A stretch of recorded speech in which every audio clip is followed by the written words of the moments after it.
শনিবার গুজরাটের আহমেদাবাদ ও সুরাটে অভিযান চালিয়ে 1024 জন অবৈধ বাংলাদেশি অভিবাসীকে আটকের দাবি করেছে ভারত। তবে আটককৃত এসব অভিবাসীরা আদতে বাংলাদেশি কিনা তা এখনো প্রমাণ সাপেক্ষ বিষয়, এমনটাই জানিয়েছেন পররাষ্ট্র উপদেষ্টা মোহাম্মদ তৌহিদ হোসেন।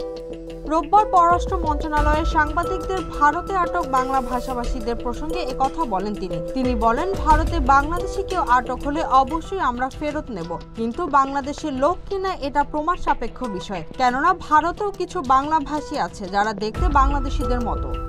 এছাড়া ভারতে বাংলাদেশের বৈধ ভিসাধারী মানুষজনের হয়রানি শিকারের প্রসঙ্গে পররাষ্ট্র উপদেষ্টা বলেন, যদি এ বিষয়ে কোনো সুনির্দিষ্ট অভিযোগ পাই তাহলে আমরা এ ব্যাপারে পদক্ষেপ নেব। এখানে একটা জিনিস বুঝতে হবে, যারা বৈধভাবে ভিসা নিয়ে যান তারা ওখানে সফর করেই চলে আসবেন, কিন্তু যারা আইন ভঙ্গ করবেন তাদের জন্য তারা ব্যবস্থা নিতেই পারে। আমরা চাইবো যারা বৈধভাবে ভিসা নিয়ে গেছেন তারা সফর করেই ফিরে আসবেন। Trade news, Dhaka.